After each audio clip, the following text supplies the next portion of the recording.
Salam sepak bola, teman-teman netizen atau warganet yang saya hormati semuanya. Selamat bergabung kembali ke konten terbaru dari channel YouTube Triple B. Dan di konten terbaru malam hari ini, saya ingin memberikan analisa dari pertandingan babak kualifikasi Piala Dunia tahun 2026 zona Asia Round 3 dari grup C antara Indonesia versus Australia yang berakhir dengan hasil imbang 0-0. Dengan hasil akhir ini berarti Indonesia berada di peringkat nomor 4 di klasmen sementara grup C. Dan seperti yang saya jelaskan teman-teman di konten preview untuk pertandingan ini, bahwa yang penting para pemain Indonesia tidak boleh melakukan satupun kesalahan yang nantinya bisa saja dimanfaatkan oleh para pemain Australia untuk bisa mencetak gol. Selain itu juga saya menjelaskan bahwa yang paling penting bagi para pemain kita adalah bisa melakukan pressing di lini tengah untuk memulai sebuah proses serangan yang cepat, karena para pemain kita yang bermain di depan punya kecepatan. Dengan yang biasa diturunkan oleh Shin Taeyong adalah Ragnar Oratmangun dan juga Rafael Strijk. Selain itu juga saya menambahkan bahwa yang paling penting para pemain kita bisa menutup ruang di dalam kotak penalti untuk menyulitkan pergerakan dari para pemain Australia. Dan ternyata dari jalannya pertandingan kita bisa melihat bahwa para pemain kita sulit melakukan pressing di lini tengah, lebih sulit lagi untuk bisa membangun transisi positif yang cepat alias counter attack agar bisa menciptakan peluang, dan juga sangat sulit untuk bisa menutup ruang di lini pertahanan. Karena faktanya para pemain Australia secara keseluruhan bisa menciptakan 8 peluang dan 6 diantaranya adalah peluang emas yang bisa diselamatkan oleh Martin Paes. Artinya Martin Paes adalah pemain yang sangat penting bagi timnas Indonesia karena dalam 2 pertandingan terakhir melakukan begitu banyak saves yang krusial. Jadi bisa kita lihat teman-teman bahwa para pemain kita tidak bisa mengimbangi pressing dari para pemain Australia, artinya para pemain kita tidak bisa melakukan yang namanya counter press, dan para pemain kita selalu kesulitan untuk bisa memberikan final pass atau umpan kunci terakhir yang akurat, sehingga di babak kedua para pemain kita tidak bisa menciptakan satupun peluang yang berbahaya. Maka itu penjaga gawang dari Australia, Matthew Ryan, hanya melakukan 2 saves sepanjang jalannya pertandingan ini yang dilakukan di menit-menit awal jalannya pertandingan, yang pada saat itu ada peluang dari Sandy Walsh dan juga Rafael Strijk. Dan selain itu juga di konten preview saya memberikan prediksi bahwa peluang persentase bagi masing-masing tim untuk pertandingan ini adalah 50-50. Artinya apa itu persentase 50-50?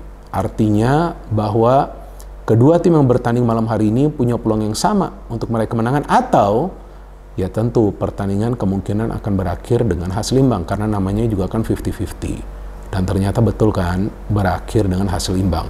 Hal yang sama juga saya jelaskan pada saat saya menjadi narasumber di CNN dan juga di Nusantara TV. Meskipun ada narasumber lainnya yang yakin bahwa Indonesia bisa menang, tentu saya juga optimis Indonesia bisa menang, tetapi saya juga realistis karena saya berkali-kali mengatakan bahwa Australia adalah tim terkuat kedua di grup C ini. Jadi tidak akan mudah bagi para pemain kita untuk bisa mengalahkan Australia. Tapi walaupun para pemain kita gagal meraih kemenangan, namun kita bisa melihat fighting spirit dari para pemain kita luar biasa, karena sampai masa injury time mereka masih berupaya untuk bisa membuka pertahanan dari Australia. Namun sepanjang jalannya pertandingan kita lihat setelah di 10 menit awal jalannya pertandingan, para pemain Indonesia yang tampil agresif di 10 menit awal bahkan bisa mendapatkan 3 kali ya sepak pojok, tapi ternyata setelah itu para pemain Australia yang bisa mendapatkan momentum. Mereka sudah bisa mendapatkan irama permainan mereka melewati menit ke-12. Maka itu di babak pertama saja mereka bisa menciptakan sekitar 4 peluang yang berbahaya. Salah satunya itu terkena tiang gawang. Artinya apa? Artinya pada saat para pemain Australia itu bisa melakukan pergerakan sampai ke ruang pertahanan kita dengan mengandalkan passing mereka, berarti memang pressing dari para pemain kita di tengah itu lemah. Ya artinya memang para pemain Australia ini sepertinya sudah tahu skema dari Indonesia itu akan melakukan pressing, kemudian akan bermain counter attack, karena berkali-kali mereka bisa intercept passing yang dilakukan oleh para pemain Indonesia dalam upaya membangun sebuah proses counter attack. Jadi memang pada saat para pemain kita lebih sibuk berada di area pertahanan, maka para pemain Australia terlihat bermain dengan garis pertahanan yang tinggi.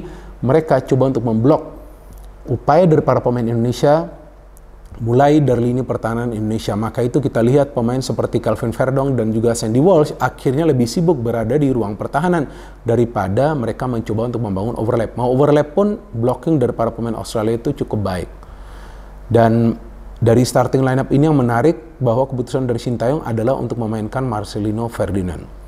Dan saya harus jujur bahwa Marcelino tampak tidak klik. Ya, tidak klik karena beberapa kali dia sulit untuk bisa memberikan passing yang akurat. Beberapa kali dia justru melakukan error yang memberikan peluang bagi para pemain Australia untuk kembali menguasai bola. Dan Rafael Struijk juga sama, kita lihat tidak klik, dia hanya bisa berlari ke kiri, ke kanan, ke depan, ke belakang, tapi sulit sekali untuk bisa memberikan passing. Karena sebetulnya peran dari Marcelino dan juga Rafael adalah untuk memberikan passing. Sehingga Orat Mangun itu terisolasi. Dia tidak bisa juga mendapatkan bola yang dia perlukan untuk juga bisa melakukan penetrasi ke ruang pertahanan dari Australia. Selain itu juga yang menarik bahwa Sintayong memilih memainkan Ivar Jenner dan juga Nathan di tengah. Artinya menaruh dulu Tom Hay di bangku cadangan. Dan ternyata saya juga tidak melihat peran yang besar yang bisa diberikan oleh Ivar Jenner ya. Beberapa kali juga dia kehilangan bola dan dia tidak banyak melakukan pergerakan yang progresif.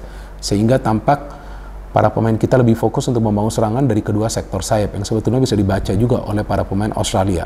Namun sebaliknya lini pertahanan kita sangat solid. Saya melihat Rizky Ridho dengan Bang Jayadi luar biasa permainannya di belakang. Justin Hubner okelah agresif, tapi beberapa kali juga dia tampak kesulitan untuk bisa mengimbangi kecepatan dari para pemain Australia. Dan yang menariknya di babak kedua itu Sintayong ada melakukan beberapa pergantian pemain seperti Witan masuk. Witan juga saya melihat nggak klik ya, walaupun dia bisa memberikan satu umpan kunci. Dan ada juga Tom Hay masuk, tapi dia lebih sibuk dalam bertahan karena itu dia, para pemain Australia itu sudah bermain dengan garis pertahanan yang tinggi dan mereka sudah mendapatkan momentum. Kan saya katakan di konten preview bahwa para pemain kita harus bisa mengatur tempo. Tapi para pemain kita tidak bisa mengatur tempo sehingga mereka tertekan terus-menerus. Dan saya pikir ya untung juga nih Martin Paes sudah bisa bermain di dua pertandingan awal di round 3 lawan Saudi dan juga lawan Australia. Kalau enggak, saya gak yakin sih Indonesia akan bisa mendapatkan total 2 poin dari 2 pertandingan awal. Dan sebetulnya ini juga bukan berarti kiamat bagi timnas kita, enggak juga. Bagus juga bisa mendapatkan 1 poin, tapi yang menjadi persoalan adalah cara bermain. Karena bermain di kandang sendiri, justru timnas kita digempur habis-habisan. Dan bisa saja tadi Australia mencetak gol di masa injury time ketika mereka mendapatkan free kick. Ada Wahyu Pras juga yang masuk, ya kan, nggak begitu buruk juga permainannya, tapi dia melakukan satu pelanggaran yang sebetulnya tidak perlu. Arhan diberikan kesempatan untuk bermain, energinya luar biasa, kecepatannya bagus, tapi ada satu momen counter attack dia tidak bisa memberikan passing yang akurat kepada Ragnar. Jadi banyak pemain dari timnas Indonesia yang diberikan kesempatan bermain di pertandingan malam hari ini melakukan kesalahan. Jadi saya nggak ngerti apakah mereka tidak tenang sehingga mereka tidak bisa mengalirkan bola dengan baik ya, padahal bermain di kandang sendiri itu seharusnya kan bermain lebih rileks ya, bermain lebih tenang ya. Mungkin juga mereka punya beban berhadapan dengan salah satu tim yang kuat di grup C ini, sehingga memang koordinasi untuk menyerang itu tidak begitu rapi. Padahal kita punya pemain-pemain yang punya speed, punya juga kekuatan fisik, tapi karena memang terlambat dalam mengambil keputusan atau terlalu cepat dalam mengambil keputusan, maka itu timnas kita di pertandingan malam hari ini sulit sekali untuk bisa menciptakan peluang. Dan juga terlihat jelang pertandingan berakhir di sisa 15 menit, ya para pemain kita memang sudah benar-benar fokus untuk bertahan dan main counter attack. Nah inilah yang diinginkan oleh para pemain Australia, yaitu untuk mengurung para pemain Indonesia di ruang pertahanan sendiri. Dan pada saat mau keluar pun sulit. Kenapa? Karena transisi itu tidak bisa lagi cepat yang dibangun oleh para pemain kita. Karena kan sisa 15 menit ya, sebelumnya sudah terkuras juga tenaga mereka. Karena lebih banyak menutup ruang pada saat para pemain Australia tampak begitu mendominasi jalannya pertandingan. Dan para pemain Australia itu sudah paham, mereka harus lebih banyak memberikan umpan-umpan silang.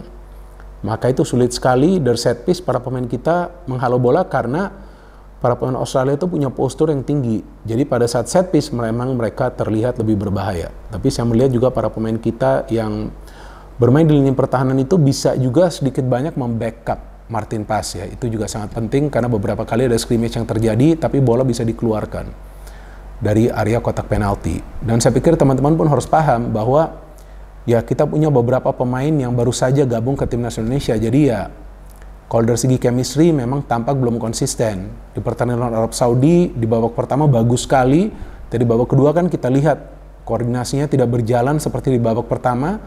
Dan di pertandingan malam hari ini kita lihat di babak pertama oke lah, masih ada keberanian untuk melakukan penetrasi, coba untuk menguasai bola lama. Tapi di babak kedua sudah benar-benar fokus untuk bertahan. Jadi ini kan beda dengan Australia. Kalau Australia itu komposisi pemainnya tidak banyak berubah dari komposisi pemain mereka yang sebelumnya bermain di Piala Asia dan juga bermain di Piala Dunia tahun 2022. Pelatihnya saja masih sama gitu. Nah, jadi pada saat memang tidak banyak perubahan yang terjadi dalam komposisi pemain, ya chemistry di antara para pemain Australia terlihat terjalin jauh lebih baik. Dan memang para pemain Australia seperti yang saya jelaskan nggak akan bermain mengandalkan kecepatan, enggak. Mereka bermain slow possession, tapi mereka bisa memberikan passing-passing yang akurat. Jadi kunci permainan mereka yang dominan itu adalah karena passing-passing mereka akurat. Sedangkan para pemain kita tidak bisa memberikan passing-passing yang akurat. Mau keluar dari area pertahanan saja beberapa kali melakukan passing yang tidak akurat, ya, sehingga memang bola itu bisa dicuri oleh para pemain Australia, bisa direbut oleh para pemain Australia. Mau mengandalkan skill individu, ada double cover dari para pemain Australia.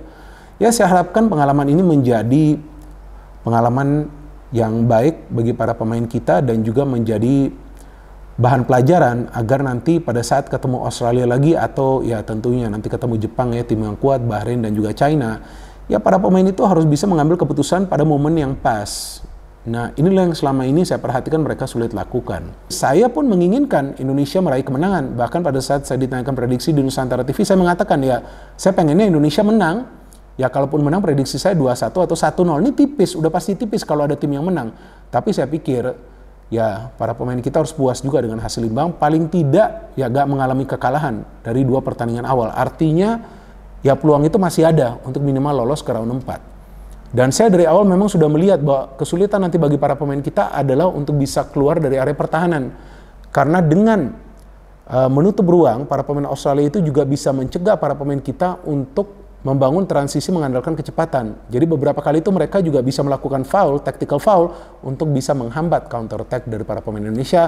Dan bagi saya teman-teman, man of the match dari pertandingan malam hari ini jelas adalah Martin Paes yang menyelamatkan Indonesia dari kekalahan, dan oleh karena itu Indonesia kembali mendapatkan 1 poin dari pertandingan kedua di round 3 ini. Kita tunggu lagi teman-teman nanti perkembangan dari timnas Indonesia dan tentunya pertandingan selanjutnya yang nanti akan dimainkan pada bulan Oktober. Dan besok nanti saya akan membuat konten lagi tentang timnas Indonesia untuk membahas tentang bagaimana caranya nanti para pemain kita harus bisa menghadapi pressure dari para pemain tim lawan pada saat nanti terutama bermain di pertandingan-pertandingan away. Karena tadi saya melihat para pemain yang bermain di tengah bermain terlalu ke belakang.